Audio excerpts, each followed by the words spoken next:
അസ്സലാമു അലൈക്കും വറഹ്മത്തുള്ളാഹി വബറകാത്തു.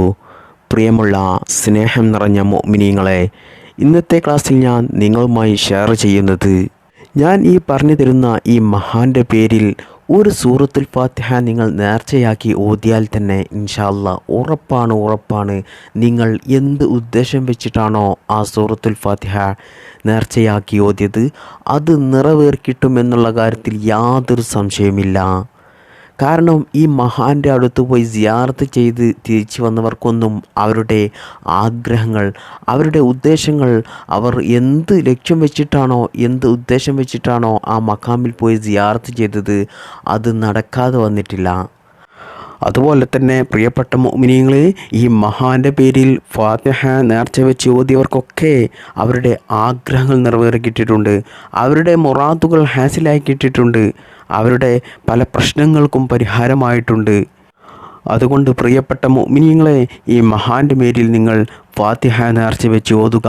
എന്നാൽ ഇൻഷാ അല്ലാഹ് നിങ്ങളുടെ ആഗ്രഹങ്ങൾ നിറവേറിക്കിട്ടും, നിങ്ങളുടെ പ്രയാസങ്ങൾ മാറിക്കിട്ടും, ജീവിതത്തിൽ സമാധാനം ലഭിക്കും, രോഗങ്ങൾ മാറിക്കിട്ടും, കടങ്ങൾ വീടിക്കിട്ടും, സാമ്പത്തിക ഐശ്വര്യമുണ്ടാകും, മക്കളില്ലാത്തവർക്ക് അല്ലാഹു സുബ്ഹാനഹു തആല സ്വാലിഹീങ്ങളായ സന്താനങ്ങളെ നൽകും, വീടില്ലാത്തവർക്ക് വീടുണ്ടാകും. ഇങ്ങനെ തുടങ്ങിയ നമ്മുടെ ജീവിതത്തിൽ എന്തെല്ലാം നല്ല ഹലാലായ ഉദ്ദേശങ്ങളുണ്ടോ, ആഗ്രഹങ്ങളുണ്ടോ, അതൊക്കെയും റബ്ബ് സുബ്ഹാനഹു തആല നിറവേറ്റി തരും. കാരണം പ്രിയപ്പെട്ട മുഅ്മിനീങ്ങളെ, ഈ മഹാൻ്റെ ചരിത്രം നിങ്ങൾ അറിഞ്ഞു കഴിഞ്ഞാൽ ഒരിക്കലും നിങ്ങൾ ഈ മഹാൻ്റെ പേരിൽ ഫാത്തിഹ ഓതാതെ പോകില്ല. ഈ മഹാന് അല്ലാഹു സുബ്ഹാനഹു തആല നൽകിയ വലിയ വലിയ അനുഗ്രഹങ്ങൾ, കറാമത്തുകൾ നിങ്ങൾ അറിഞ്ഞു കഴിഞ്ഞാൽ നിങ്ങളുടെ കണ്ണിൽ വെള്ളം നിറയാതെ ഈ ക്ലാസ് നിങ്ങൾക്ക് അവസാനം വരെ കണ്ടു തീർക്കാൻ സാധിക്കില്ല. അതുകൊണ്ട് പ്രിയപ്പെട്ട മുഅ്മിനീങ്ങളെ, ഈ മഹാന് അല്ലാഹു സുബ്ഹാനഹു തആല നൽകിയ കറാമത്തുകൾ, വലിയ വലിയ അനുഗ്രഹങ്ങൾ, അത് ഞാൻ വളരെ ചുരുക്കത്തിലൊന്ന് ഞാൻ നിങ്ങൾക്ക് പറഞ്ഞു തരാം. ഈ മഹാൻ്റെ പേരും ഈ മഹാനെക്കുറിച്ചും പല ആളുകളും അറിയുന്നവരായിരിക്കും. എന്നാൽ ഈ മഹാൻ്റെ അത്ഭുത കറാമത്തുകൾ എന്തൊക്കെയാണെന്ന് പലർക്കും അറിയില്ലായിരിക്കും. ഈ മഹാൻ്റെ പേരാണ് അജ്മീരിൽ അന്ത്യവിശ്രമം കൊള്ളുന്ന ഖാജാ മൊയ്നുദ്ദീൻ ചിശ്തി റളിയല്ലാഹു അൻഹു. ഈ മഹാൻ ഇന്ത്യയിലെ അജ്മീറിലാണ് അന്ത്യവിശ്രമം കൊള്ളുന്നതെങ്കിലും ഈ മഹാൻ്റെ ജനനം ഇന്ത്യയിലല്ല, ഇറാനിലെ സഞ്ചർ എന്നൊരു ഗ്രാമത്തിലാണ് ഈ മഹാൻ ജനിച്ചത്. എന്നാൽ ചെറുപ്രായത്തിൽ തന്നെ ഖാജ തങ്ങൾക്ക് ഒരു 14 വയസ്സായപ്പോഴേക്കും പിതാവ് മരണപ്പെട്ടു. അധികം വൈകാതെ തന്നെ കുറച്ച് നാൾ കഴിഞ്ഞപ്പോൾ ഉമ്മയും മരണപ്പെട്ടു. ചെറുപ്രായത്തിൽ തന്നെ മാതാപിതാക്കളുടെ പരിപാലനം നഷ്ടപ്പെട്ട മഹാനായ ഖാജ തങ്ങൾ ഇസ്ലാമിൽ ഉറച്ച വിശ്വാസത്തോടുകൂടി ക്ഷമയും സഹനവും കൈമുതലാക്കി ജീവിച്ചു. ഖാജ തങ്ങൾക്ക് ആരാരുമില്ല, അല്ലാഹു സുബ്ഹാനഹു തആല മാത്രമേയുള്ളൂ. എന്നാൽ മാതാപിതാക്കളുടെ മരണശേഷം പിതൃസ്വത്തായ കുറച്ച് മുന്തിരിത്തോട്ടവും കുറച്ച് പണവും ഉണ്ടായിരുന്നു. പണം ഇസ്ലാമിൻ്റെ മാർഗത്തിൽ മഹാൻ ചിലവഴിച്ചു. എന്നാൽ ഈ മുന്തിരിത്തോട്ടം മഹാൻ്റെ ഉപജീവന മാർഗത്തിന് വേണ്ടിയിട്ട് മാറ്റിവെച്ചു. എന്നാൽ കുറച്ച് വർഷം മാത്രം ഖാജ തങ്ങൾ ആ മുന്തിരിത്തോട്ടത്തിൽ ജോലി ചെയ്യുകയും അതിൽ നിന്നും കിട്ടുന്ന വരുമാനം കൊണ്ട് ഉപജീവന മാർഗം നടത്തുകയും ചെയ്തു. എന്നാൽ ആ സമയത്തൊക്കെയും ഖാജ തങ്ങളുടെ മനസ്സും ചിന്തയും ഒന്നും ഈ ഭൗതിക സുഖങ്ങളിലും മുന്തിരിത്തോട്ടങ്ങളിലും ഒന്നുമല്ലായിരുന്നു. അള്ളാഹുവിനോടുള്ള ഇഷ്കിൻ്റെയും തഖ്വയുടെയും ദിവ്യശോഭകൾ വർദ്ധിച്ചു വരുന്നത് കൊണ്ട് തന്നെ ഖാജ തങ്ങൾ ആ മുന്തിരിത്തോട്ടം പാവങ്ങൾക്ക് സ്വതക ചെയ്തു. അങ്ങനെയിരിക്കെയാണ് ഒരു രാത്രി ആത്മീയ ദർശനത്തിൽ ഉന്നത നിലവാരത്തിലെത്തിയ ഖാജ തങ്ങൾ മുത്തുനബി സല്ലല്ലാഹു അലൈഹി വസല്ലമ തങ്ങളെ സ്വപ്നത്തിൽ കാണുകയായിരുന്നു. മുത്തുനബി സല്ലല്ലാഹു അലൈഹി വസല്ലമ തങ്ങൾ ആ സ്വപ്നത്തിലൂടെ ഖാജ തങ്ങളോട് പറഞ്ഞത് എൻ്റെ അടുത്തേക്ക് വരണം എന്നായിരുന്നു. അങ്ങനെ ഖാജ തങ്ങൾ മുത്തുനബി സല്ലല്ലാഹു അലൈഹി വസല്ലമ തങ്ങളുടെ വിളിക്കുത്തരമായിട്ട് മക്കയിലേക്ക് പുറപ്പെട്ടു. മക്കയിൽ തവാഫും മറ്റും നിർവഹിച്ചുകൊണ്ട് കുറച്ചുനാൾ അവിടെ കഴിച്ചുകൂട്ടി. അങ്ങനെയിരിക്കെ ഒരു രാത്രി റൗള ഷരീഫിൽ ഖാജ തങ്ങൾ ഇബാദത്തിൽ മുഴുകിയിരിക്കുകയായിരുന്നു. ആ സമയത്ത് പെട്ടെന്ന് റൗള ഷരീഫിൽ നിന്നും ഒരു ശബ്ദം കേട്ടു. അത് കേട്ട് ഖാജ തങ്ങൾ അങ്ങോട്ട് അത്ഭുതത്തോടെ നോക്കി നിന്നു. എന്താണ് ആ ശബ്ദം? താങ്കൾ ഇന്ത്യയിൽ അജ്മീറിൽ പോവുക, അവിടെയാണ് താങ്കളുടെ വാസസ്ഥലവും അവസാനത്തെ ഖബർസ്ഥാനവും എന്ന് ആ വാക്കിലൂടെ ഖാജ തങ്ങൾ കേട്ടു. മുത്തുനബി സല്ലല്ലാഹു അലൈഹി വസല്ലമ തങ്ങൾ ഖാജ മൊയ്നുദ്ദീൻ ചിശ്തി തങ്ങളോട് ഇന്ത്യയിൽ ചെന്ന് അവിടെ ഇസ്ലാം പ്രബോധനം ചെയ്യണം എന്നായിരുന്നു റൗള ഷരീഫിൽ നിന്നും ആ രാത്രി കേട്ട ആ ശബ്ദം. അങ്ങനെ പിന്നീട് അധികം വൈകാതെ തന്നെ ഖാജ തങ്ങൾ മുത്തുനബി സല്ലല്ലാഹു അലൈഹി വസല്ലമ തങ്ങളുടെ ആത്മീയ നിർദ്ദേശമനുസരിച്ച് ഇന്ത്യയിലേക്ക് പുറപ്പെട്ടു.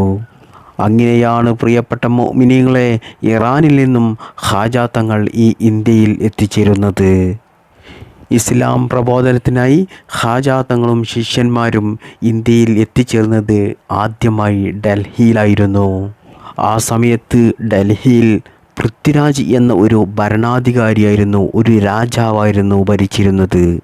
അതുകൊണ്ട് തന്നെ ശത്രുക്കൾക്ക്, ഹിന്ദുക്കൾക്ക് മുസ്ലിങ്ങളോട് വലിയ വെറുപ്പായിരുന്നു. ഈ ഒരു സമയത്താണ് ഖാജ തങ്ങളും സംഘവും ഡൽഹിയിൽ എത്തിച്ചേരുന്നത്. അങ്ങനെ ഡൽഹിയിൽ മാസങ്ങളോളം കഴിഞ്ഞപ്പോഴേക്കും അവിടെയുള്ള ഒരുപാട് മുശ്രിക്കുകൾ, കാഫിരീങ്ങൾ ഇസ്ലാം മതം സ്വീകരിച്ചു. അതിന് കാരണം ഖാജ തങ്ങളുടെ ഒരുപാട് കറാമത്തുകളും ഇസ്ലാമിൻ്റെ രീതിയിലുള്ള ജീവിതവും കണ്ടിട്ടാണ് ഇത്തരത്തിൽ ഒരുപാട് അമുസ്ലിമീങ്ങൾ ഇസ്ലാം മതത്തിലേക്ക് ഒഴുകിയെത്തിയത്. മാത്രമല്ല അവിടെയുള്ള അമുസ്ലിമീങ്ങൾക്കും അവിടെയുള്ള ജനങ്ങൾക്കും എല്ലാവർക്കും ഖാജ തങ്ങളോട് വലിയ ഇഷ്ടവും സ്നേഹവും ബഹുമാനവുമായിരുന്നു. എന്നാൽ പ്രിയപ്പെട്ടവരെ, അന്ന് അവിടെയുള്ള സ്ത്രീകൾക്ക് പോലും സിഹ്റിലും മാരണത്തിലുമൊക്കെ വലിയ കഴിവുള്ളവരായിരുന്നു. അന്ന് അജ്മീർ ഭരിച്ചിരുന്ന പൃഥ്വിരാജ് രാജാവിൻ്റെ മാതാവ് മാരണവിദ്യയും ഗണിതശാസ്ത്രത്തിലെ പാഠവും വെച്ചുകൊണ്ട് മഹാനായ ഖാജ തങ്ങൾ ഇന്ത്യയിലേക്ക് വരുന്നതിൻ്റെ ആഗമനത്തിന് മുമ്പായിട്ട് ഇങ്ങനെ പറഞ്ഞിരുന്നു: ഓ പൃഥ്വിരാജേ, നീ എൻ്റെ മകനാണ്, നീ ഇവിടുത്തെ വലിയ ഭരണാധികാരിയാണ്, രാജാവാണ്. എന്നാൽ അതൊക്കെയും നഷ്ടപ്പെടാൻ പോവുകയാണ്. കാരണം അങ്ങ് അറബ് നാടുകളിൽ നിന്നും ഇവിടെ ഒരു വലിയ പണ്ഡിതൻ വരാൻ പോവുകയാണ്. അതിനുശേഷം നിൻ്റെ നാശത്തിൻ്റെ തുടക്കമാണ്. നിൻ്റെ അധികാരം അദ്ദേഹം കൈവശപ്പെടുത്തുമെന്ന് ഈ മാതാവ് പൃഥ്വിരാജിനോട് പറഞ്ഞു. അതിനുശേഷം ഈ രാജാവായ പൃഥ്വിരാജിന് വലിയ പേടിയായിരുന്നു ഓരോ ദിവസവും. അങ്ങനെയിരിക്കെ അറബി വർഷം മുഹറം 10 ഖാജ തങ്ങളും സംഘവും അജ്മീറിൽ എത്തി. യാത്രാ ക്ഷീണമെല്ലാം മാറ്റാൻ വേണ്ടിയിട്ട് അജ്മീറിലെ തായ്വാരത്ത്, അവിടെ വിജനമായ ഒരു സ്ഥലത്ത് മരച്ചുവെട്ടിൽ ഖാജ തങ്ങളും സംഘവും ഇരുന്നു. എന്നാൽ ഖാജ തങ്ങളും സംഘവും ഇരിക്കുന്ന ഈ മരച്ചുവടുണ്ടല്ലോ, അത് അജ്മീർ ഭരിക്കുന്ന പൃഥ്വിരാജ് എന്ന രാജാവിൻ്റെ ഒട്ടകങ്ങളെ രാത്രി സമയങ്ങളിൽ കെട്ടിയിടുന്ന ഒരു സ്ഥലമാണ്.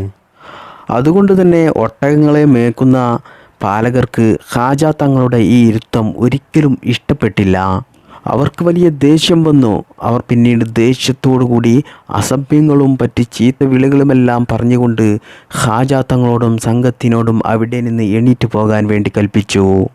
അങ്ങനെ ഖാജ തങ്ങൾ അവരോട് പറഞ്ഞു: അതെ, ഞങ്ങൾ ഇവിടെ നിന്നും പോയിക്കൊള്ളാം, ഒട്ടകങ്ങൾ അവിടെ കിടക്കട്ടെ എന്ന് പറഞ്ഞ് ഖാജ തങ്ങളും ശിഷ്യന്മാരും സംഘവും എല്ലാവരും കൂടി അനാസാഗർ തടാകത്തിലേക്ക് നീങ്ങി. എന്നാൽ മാഷാ അല്ലാ, അടുത്ത ദിവസം അത്ഭുതം എന്ന് പറയട്ടെ, ഒട്ടകത്തിനെ നോക്കുന്ന പാലകർ അടുത്ത ദിവസം ഒട്ടകത്തിനെ കഴിച്ച് കൊണ്ടുപോകാൻ നോക്കുമ്പോൾ ഒട്ടകം എണീൽക്കുന്നില്ല.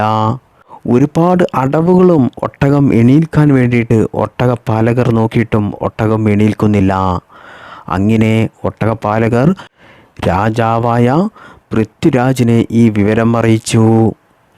ഈ വിവരം കേട്ട പൃഥ്വിരാജിൻ്റെ മനസ്സിലേക്ക് ഓടി വന്നത് മാതാവിൻ്റെ ആ പ്രവചനമായിരുന്നു. പൃഥ്വിരാജ് അവരോട് ചോദിച്ചു, അവിടെ ഇന്നലെ ആരെങ്കിലും വന്നിരുന്നോ എന്ന്. അപ്പോൾ അവർ പറഞ്ഞു, അവിടെ ഒരു ഫക്കീറും കുറച്ച് ആളുകളും വന്ന് ഒരു മരച്ചുവെട്ടിൽ ഇരുന്നിരുന്നു. അവരെ ഞങ്ങൾ തടഞ്ഞു.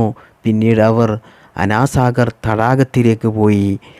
അപ്പോൾ രാജാവ് പറഞ്ഞു, എന്നാൽ ശരി, നിങ്ങൾ വേഗം അവരോട് പോയി ക്ഷമ ചോദിക്കൂ എന്ന് പറഞ്ഞു.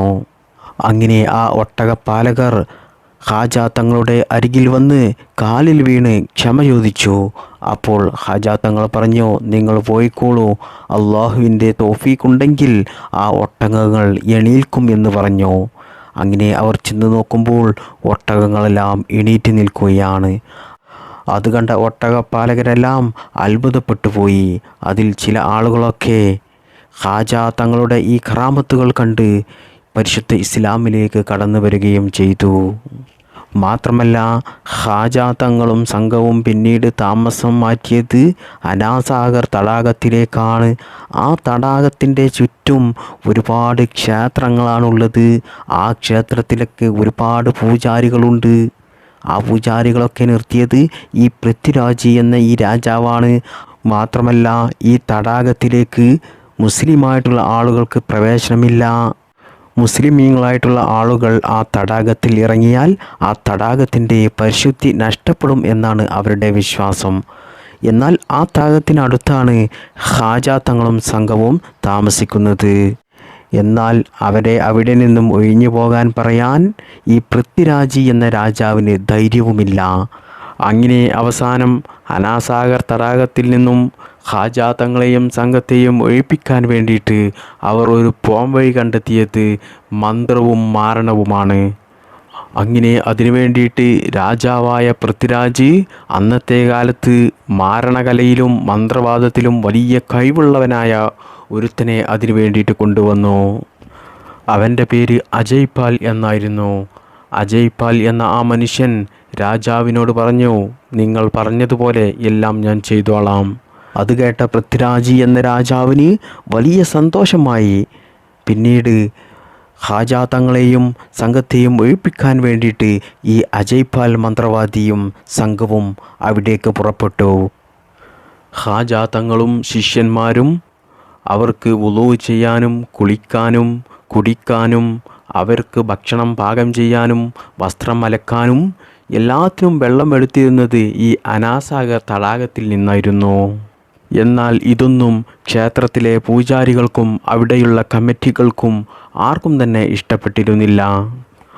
അന്യമതക്കാർ സ്പർശിച്ചാൽ തടാകം അശുദ്ധമാകുമെന്നായിരുന്നു അവരുടെ ധാരണ. അതുകൊണ്ട് തന്നെ അനാസാഗർ തടാകത്തിൽ നിന്നും വെള്ളം എടുക്കുന്നത് അവർക്ക് ഇഷ്ടമില്ല. അതുകൊണ്ട് തന്നെ ഹാജ തങ്ങളെയും സംഘത്തെയും അവിടെ നിന്ന് ഒഴിപ്പിക്കാൻ വേണ്ടിയിട്ട് അജയ്പാൽ എന്ന മന്ത്രവാദി പല കുതന്ത്രങ്ങളുമായിട്ട് അവിടെ എത്തി. എന്നാൽ ഇതൊക്കെയും അല്ലാഹു സുബ്ഹാനഹു തആല ഹാജ തങ്ങൾക്ക് മുൻകൂട്ടി അറിയിച്ചു കൊടുത്തിരുന്നു. അതുകൊണ്ട് തന്നെ ഹാജ തങ്ങൾ തങ്ങളുടെ കറാമത്തുകൾ പുറത്തിറക്കാൻ തുടങ്ങി. മാഷാ അല്ലാഹ്, ഹാജ തങ്ങൾ വുളു എടുക്കുവാൻ വേണ്ടിയിട്ട് തടാകത്തിലേക്ക് ഇറങ്ങിയപ്പോൾ തടാകം ചുറ്റുമാകെ പൃഥ്വിരാജിൻ്റെ പട്ടാളക്കാർ കാവൽ നിൽക്കുകയാണ്. വെള്ളം തൊടാൻ അവർ അയക്കുന്നില്ല. ആ സമയത്ത് ഹാജ തങ്ങൾ തൻ്റെ ശിഷ്യനോട് ഒരു പാത്രം കൊടുത്തു പറഞ്ഞു, എനിക്ക് വുളു എടുക്കുവാൻ വേണ്ടിയിട്ട് ആ തടാകത്തിൽ നിന്നും ഈ പാത്രത്തിൽ വെള്ളം കോരൂ എന്ന് പറഞ്ഞു. എന്നാൽ ശിഷ്യന് വലിയ പേടിയായി. എന്നാൽ അള്ളാഹുവിനെ ഓർത്തുകൊണ്ട് ഹാജ തങ്ങളുടെ കൽപ്പനയാണല്ലോ എന്ന് ഓർത്തും കൊണ്ട് ധൈര്യത്തോടുകൂടി ശിഷ്യൻ ആ തടാകത്തിൽ നിന്നും വെള്ളം കോരി. ആ തടാകത്തിൽ നിന്നും വെള്ളം കോരിയതോടുകൂടി അത്ഭുതമെന്ന് പറയട്ടെ, മാഷാ അല്ലാഹ്, തടാകത്തിലെ വെള്ളമാകെ വറ്റി വരണ്ടു. അവിടെ കൂടി നിന്ന പൃഥ്വിരാജിൻ്റെ പട്ടാളക്കാരും ക്ഷേത്രത്തിലെ പൂജാരികളും അജയ്പാൽ എന്ന മന്ത്രവാദിയും അവരുടെ സംഘവുമെല്ലാം ഇത് കണ്ട് അത്ഭുതപ്പെട്ടു പോയി. ശേഷം ഹാജ തങ്ങൾ ആ പാത്രത്തിൽ എടുത്ത വെള്ളം കൊണ്ട് വുളു എടുക്കുകയും 2 റക്അത്ത് നിസ്കരിക്കുകയും ചെയ്തു. ശേഷം ഹാജ തങ്ങൾ തൻ്റെ ശിഷ്യന്മാരോടെല്ലാം ആ വറ്റി വരേണ്ട തടാകത്തിൽ ഒത്തുചേരാൻ പറഞ്ഞു. എന്നതിന് ശേഷം ഹാജ തങ്ങൾ ഒത്തുചേർന്ന ശിഷ്യന്മാരെല്ലാം ചേർത്തുകൊണ്ട് ഒരു വൃത്തം വരച്ചു.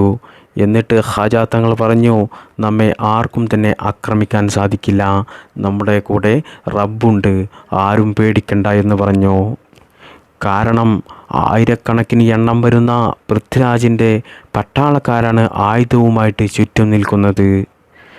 എന്നാൽ ആ തടാകത്തിൽ മാത്രമല്ല വെള്ളം വറ്റി വരേണ്ടത്, ആ പരിസരത്തുള്ള മറ്റ് തടാകങ്ങളിലും നദിയിലും മറ്റ് കിണറുകളിലുമെല്ലാം വെള്ളം വറ്റി വരണ്ടിരുന്നു.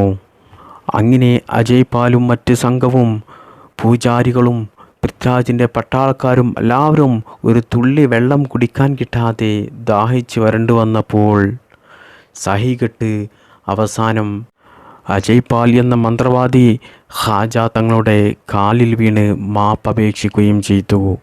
ഖാജ തങ്ങൾ ആരെയും കഷ്ടപ്പെടുത്തുന്നവനല്ല, മറിച്ച് കഷ്ടപ്പെടുന്നവരെ സഹായിക്കുന്നവനാണ്. എന്നിട്ട് ഖാജ തങ്ങൾ തൻ്റെ ശിഷ്യനോട് വുളു എടുത്ത വെള്ളമുണ്ടായിരുന്നു ആ പാത്രത്തിൽ. മാഷാ അല്ലാഹ്, അത്ഭുതമെന്ന് പറയട്ടെ, ഖാജ തങ്ങളുടെ വലിയ കറാമത്ത് അവിടെ വെളിവായി. ഖാജ തങ്ങൾ ശിഷ്യനോട് പറഞ്ഞു, ഞാൻ വുളു എടുത്ത ആ ബാക്കി വെള്ളം ആ പാത്രത്തിൽ നിന്നും ഈ തടാകത്തിലേക്ക് ഒഴിക്കൂ എന്ന് പറഞ്ഞു. ശിഷ്യൻ ബാക്കിയുള്ള ആ വെള്ളം തടാകത്തിൽ ഒഴിക്കേണ്ട താമസം തടാകം ആകെ നിറഞ്ഞു കവിഞ്ഞു. ആദ്യം ഉള്ള വെള്ളത്തിനേക്കാൾ കൂടുതൽ വെള്ളം ആ തടാകത്തിൽ നിറഞ്ഞു കവിഞ്ഞു. ഇത് കണ്ടെല്ലാം അവിടെ നിൽക്കുന്ന എല്ലാവരും അത്ഭുതപ്പെട്ടുപോയി. ഒരുപാട് കാഫിര്യങ്ങൾ ഇസ്ലാമിലേക്ക് ഒഴുകിയെത്തുകയും ചെയ്തു. മാത്രമല്ല, ഖാജ തങ്ങളുടെ ഈ അത്ഭുത കറാമത്ത് കണ്ടിട്ട്, അമാനുഷികത കണ്ടിട്ട് ആയിരക്കണക്കിന് ആളുകൾ ദിവസവും പരിശുദ്ധ ഇസ്ലാമിലേക്ക് കടന്നു വരികയായിരുന്നു. ഇത് കണ്ടിട്ട് ശത്രുക്കൾക്ക് ഖാജ തങ്ങളോടുള്ള ശത്രുതയും വിദ്വേഷവും വർദ്ധിച്ച് വരികയായിരുന്നു പിന്നീട് ഉണ്ടായത്. എന്നാൽ ഇതൊക്കെയും കണ്ടിട്ട് അജ്മീറിൻ്റെ ശത്രുക്കളുടെ രാജാവായ പൃഥ്വിരാജ് എന്ന രാജാവിന് പരിശുദ്ധ ഇസ്ലാമിലേക്ക് കടന്നു വരാൻ വലിയ താല്പര്യമായി. ഖാജ തങ്ങളോട് വലിയ ഇഷ്ടവും സ്നേഹവും ബഹുമാനവുമായി. എന്നാൽ പൃഥ്വിരാജ് എന്ന രാജാവിന് അവിടുത്തെ അനുയായികളെയും പട്ടാളക്കാരെയുമൊക്കെ ഓർത്തുകൊണ്ട്, മാത്രമല്ല പദവി നഷ്ടപ്പെടും എന്നൊക്കെ ഓർത്തുകൊണ്ട് പരിശുദ്ധ ഇസ്ലാമിലേക്ക് കടന്നു വരാൻ വലിയ പേടിയായി. എന്നാൽ ഇതൊക്കെയും ഖാജ തങ്ങൾക്ക് അല്ലാഹു സുബ്ഹാനഹു തആല അറിയിച്ചു കൊടുത്തിരുന്നു. അതുകൊണ്ട് തന്നെ ഖാജ തങ്ങൾക്ക് പൃഥ്വിരാജ് എന്ന രാജാവിനെ ഇസ്ലാമിലേക്ക് കൊണ്ടുവരണം. അങ്ങനെ അവരുമായിട്ട് വലിയൊരു യുദ്ധം നടത്തുകയും ആ യുദ്ധത്തിൽ ഖാജ തങ്ങളും തൻ്റെ പടയാളികളും അതിൽ വിജയിക്കുകയും, മാത്രമല്ല പൃഥ്വിരാജ് എന്ന രാജാവിനെ പിടികൂടി ജയിലിൽ അടക്കുകയും ചെയ്തു. അതോടുകൂടി അജ്മീറും പരിസരവും ഇസ്ലാമിന് ദഅവത്തിന് സാഹചര്യം അനുകൂലമായി. അതോടുകൂടി അജ്മീരിൽ ഇസ്ലാമിലേക്ക് കടന്നു വരുന്ന ആളുകളിൽ എണ്ണം വർദ്ധിച്ചു വരികയായിരുന്നു. മാത്രമല്ല, അജ്മീരിൽ ഒരുപാട് പള്ളികളും വിശ്രമ കേന്ദ്രങ്ങളും പാഠശാലകളും നിർമ്മിച്ചു തുടങ്ങി. എല്ലാ മതസ്ഥരും ഖാജ തങ്ങൾക്കും ശിഷ്യന്മാർക്കും ഒത്താശകൾ ചെയ്തുകൊണ്ടേയിരുന്നു. മാത്രമല്ല, ഇതോടുകൂടി ഖാജ തങ്ങളുടെ ഇസ്ലാമിക നവോത്ഥാന പ്രവർത്തനങ്ങൾ ഇന്ത്യയൊന്നാകെ പ്രവർത്തിച്ചു തുടങ്ങി. ഇങ്ങനെ തുടങ്ങിയ ഒരുപാട് അത്ഭുത കറാമത്തുകളും ഒരുപാട് അള്ളാഹുവിൻ്റെ അനുഗ്രഹങ്ങളുമാണ് ഖാജ തങ്ങൾക്കുള്ളത്. ഇനിയും ഒരുപാട് പറയാനുണ്ട്. ഒരിക്കൽ ഡൽഹി കൊട്ടാരത്തിൽ അവിടെ ഒരു സ്ത്രീ 2 മാസം പ്രായമുള്ള ഒരു കുഞ്ഞുമായി വന്ന് ഒരു പരാതി നൽകി. അപ്പോൾ അവിടുത്തെ കാളി ചോദിച്ചു, എന്താണ് നിൻ്റെ പരാതി എന്ന്. അപ്പോൾ ആ സ്ത്രീ പറയുകയാണ്, ഈ കുഞ്ഞിന് 2 മാസം മാത്രമേ പ്രായമുള്ളൂ. ഇത് ഞാൻ പ്രസവിച്ച കുഞ്ഞാണ്. ഇതിൻ്റെ ബാപ്പ കുതുബുദ്ദീൻ ബക്തിയാൽ കഹ്കിയാണ്. അയാൾ എന്നെ വഞ്ചിച്ചതാണ്. അയാൾ എനിക്ക് വിവാഹ വാഗ്ദാനം നൽകി. അയാൾ എന്നെ ഗർഭിണിയാക്കി. ഇപ്പോൾ അയാൾ എന്നെ സ്വീകരിക്കുന്നില്ല, എന്നെ വഞ്ചിച്ചിരിക്കുകയാണ് എന്ന് പറഞ്ഞു. ഇത് കേട്ട് രാജാവ് ആകെ ഞെട്ടിപ്പോയി. എൻ്റെ കഹ്കി ഇങ്ങനെയൊന്നും ചെയ്യില്ലല്ലോ. ഈ വാർത്ത കൊട്ടാരമാകെ പടർന്നു. അവസാനം കാളി കേസെടുത്തു. ഇതറിഞ്ഞ കഹ്കി വളരെ വിഷമത്തിലായി.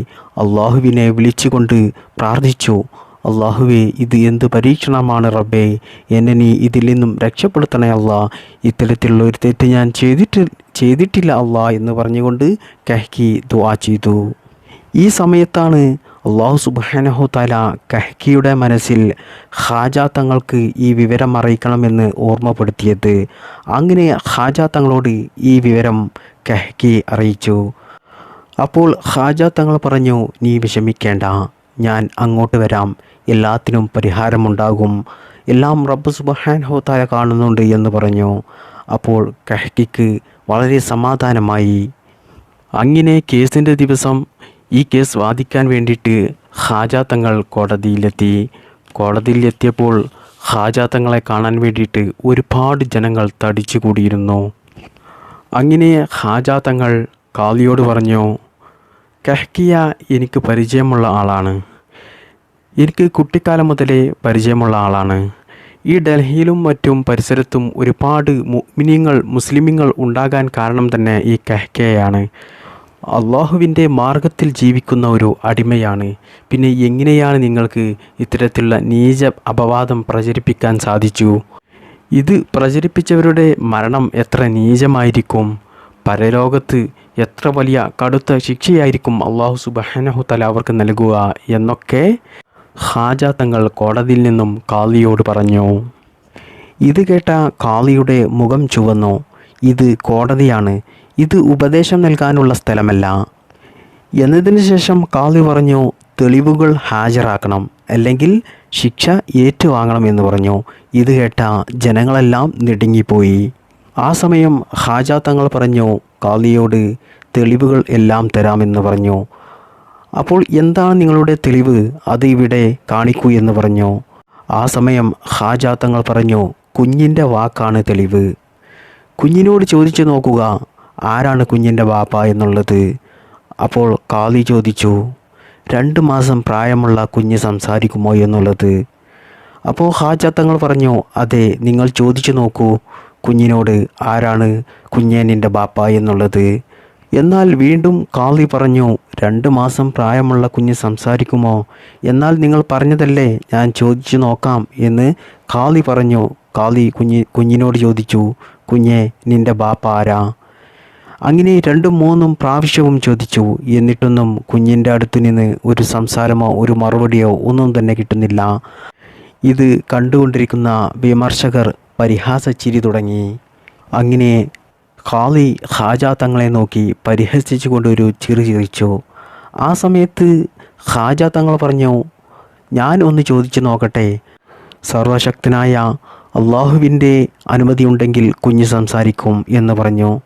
അപ്പോൾ കാളി പറഞ്ഞു, എന്നാൽ ഖാജ തങ്ങളെ നിങ്ങൾ ചോദിച്ചു നോക്കൂ എന്ന് പറഞ്ഞു. ആ സമയത്ത് ഖാജ തങ്ങൾ കുഞ്ഞിനോട് ചോദിച്ചു, കുഞ്ഞെ നിൻ്റെ പിതാവ് ആരാണ് എന്ന്. മാഷാ അല്ലാഹ്, കുഞ്ഞ് സംസാരിച്ചു. എല്ലാവരും അത്ഭുതപ്പെട്ടുപോയി. കുഞ്ഞ് പറയുകയാണ്, കൊട്ടാരത്തിലെ ഒരു ഉന്നത ഉദ്യോഗസ്ഥൻ്റെ പേര്. വില കൂടിയ വസ്ത്രം ധരിച്ച് ആ കൊട്ടാരത്തിൽ വലിയ ഗമയോടുകൂടി ഇരിക്കുകയായിരുന്നു ആ ഉദ്യോഗസ്ഥൻ.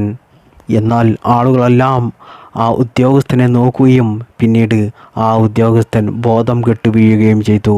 മാത്രമല്ല, ഈ കൈക്കുഞ്ഞുമായി വന്ന ഈ സഹോദരിയുണ്ടല്ലോ, ഈ സ്ത്രീയും ബോധം കെട്ടുപോയി. ഈ സമയം കഹ്കി തങ്ങളോട് കാളി ചോദിച്ചു, നിങ്ങൾക്ക് എന്തെങ്കിലും പറയാനുണ്ടോ എന്നുള്ളത്. അപ്പോൾ കഹ്കി പറഞ്ഞു, അതെ, എനിക്ക് പറയാനുണ്ട്. ആ സ്ത്രീയോട് ഞാൻ പുറത്തു കൊടുത്തിരിക്കുന്നു, അതുപോലെ ആ ഉദ്യോഗസ്ഥനോട് ഞാൻ പുറത്തു കൊടുത്തിരിക്കുന്നു എന്ന് കഹ്കി പറഞ്ഞു. എന്നാൽ അത്ഭുതമെന്ന് പറയട്ടെ, ഈ 2 മാസം പ്രായമുള്ള ഈ കുഞ്ഞ് സംസാരിക്കുന്നത് കേട്ട് ഖാജ തങ്ങളുടെ ഈ അത്ഭുത കറാമത്ത് കണ്ട് അവിടെ കൂടിയ ഒരുപാട് അമുസ്ലിമീങ്ങൾ പരിശുദ്ധ ഇസ്ലാം സ്വീകരിച്ചു. ഇങ്ങനെ തുടങ്ങിയ ഒരുപാട് കറാമത്തുകളാണ് ഖാജ തങ്ങളെക്കുറിച്ച് പറയാനുള്ളത്. അതിലേക്കൊക്കെ കടക്കുകയാണെങ്കിൽ ഒരുപാട് സമയം അതിനു വേണ്ടി വരും. ഇനിയും എത്രയോ കറാമത്തുകൾ പറയാനുണ്ട്. നമ്മുടെ കണ്ണിൽ വെള്ളം നിറയും അതൊക്കെയും കേൾക്കുമ്പോൾ തന്നെ. മാത്രമല്ല പ്രിയപ്പെട്ട മുഅ്മിനീങ്ങളെ, ഇവിടത്തേക്ക് ആരെങ്കിലും നേർച്ച വെച്ചാൽ അത് അല്ലാഹു സുബ്ഹാനഹു തആല വളരെ വേഗത്തിൽ സ്വീകരിക്കും. എത്രയോ ആളുകൾ അവിടെ ചെന്ന് സിയാറത്ത് ചെയ്തിട്ട് അവരുടെ കാര്യങ്ങൾ നിറവേറി കിട്ടാതെ അവിടെ നിന്നും പോന്നിട്ടില്ല.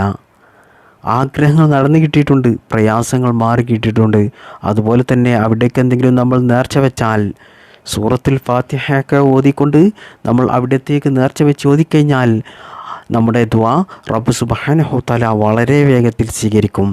അതുകൊണ്ട് പ്രിയപ്പെട്ട മുഅ്മിനീങ്ങളെ, നിങ്ങളുടെ ആഗ്രഹങ്ങൾ നിറവേറിക്കിട്ടാൻ, പ്രയാസങ്ങൾ മാറിക്കിട്ടാൻ, രോഗങ്ങൾ മാറിക്കിട്ടാൻ, ജീവിതത്തിൽ സമാധാനം ലഭിക്കാൻ, മക്കളില്ലാത്തവർക്ക് മക്കളുണ്ടാകാൻ, വിവാഹം ശരിയാകാൻ, വീടില്ലാത്തവർക്ക് വീടുണ്ടാകാൻ, ഭർത്താവിൻ്റെ സ്വഭാവം നന്നാകാൻ, ഭാര്യയുടെ സ്വഭാവം നന്നാകാൻ, മക്കൾ സ്വാലിഹീങ്ങളാകാൻ, ദാമ്പത്യ ജീവിതത്തിൽ ബറക്കത്തുണ്ടാകാൻ, കുട്ടികളെ സംബന്ധിച്ചിടത്തോളം എക്സാമിൽ നല്ല മാർക്കോടുകൂടി പാസ്സാകാൻ, ബുദ്ധിശക്തി വർദ്ധിക്കാൻ, ഓർമ്മശക്തി വർദ്ധിക്കാൻ, ഇങ്ങനെ തുടങ്ങിയ നമ്മുടെ ജീവിതത്തിലുള്ള എന്തെല്ലാം ആഗ്രഹങ്ങളുണ്ടോ, പ്രയാസങ്ങളുണ്ടോ, ടെൻഷനുകളുണ്ടോ, അതൊക്കെയും നമ്മൾ ഉദ്ദേശിച്ചതുപോലെ നിറവേറിക്കിട്ടാൻ പ്രിയപ്പെട്ടവരെ, അജ്മീറിൽ അന്ത്യവിശ്രമം കൊള്ളുന്ന ഖാജ തങ്ങളുടെ പേരിൽ നിങ്ങൾ 7 സൂറത്തുൽ ഫാത്തിഹ നേർച്ച വെച്ച് ഓതുക. എന്നാൽ ഇൻഷാ അല്ലാഹ് ഉറപ്പാണ് അതൊക്കെയും അല്ലാഹു സുബ്ഹാനഹു തആല നമുക്ക് നിറവേറ്റി തരുന്നതാണ്. നമ്മുടെ എല്ലാ നല്ല ഹലാലായ മുറാദുകളും അല്ലാഹു സുബ്ഹാനഹു തആല നമുക്ക് നിറവേറ്റി തരട്ടെ. നമ്മുടെ പ്രയാസങ്ങൾ അല്ലാഹു സുബ്ഹാനഹു തആല മാറ്റി തരട്ടെ. ജീവിതത്തിൽ അല്ലാഹു സമാധാനവും ഐശ്വര്യവും ബറക്കത്തും റഹ്മത്തും പ്രദാനം ചെയ്യട്ടെ. മരിക്കുന്ന സമയത്ത് ഈമാനോടുകൂടി മരിക്കാനുള്ള ഭാഗ്യം നമുക്കെല്ലാവർക്കും അല്ലാഹു സുബ്ഹാനഹു തആല തൗഫീഖ് നൽകട്ടെ. അള്ളാഹുവിൻ്റെ പരിശുദ്ധമായ സ്വർഗത്തിൽ നമുക്കെല്ലാവർക്കും ഒരുമിച്ച് കൂടാൻ റബ്ബ് സുബ്ഹാനഹു തആല തൗഫീഖ് നൽകട്ടെ, ഭാഗ്യം നൽകട്ടെ. ആമീൻ യാ റബ്ബൽ ആലമീൻ. അസ്സലാമു അലൈക്കും വറഹ്മത്തുള്ളാഹി വബറകാതുഹു.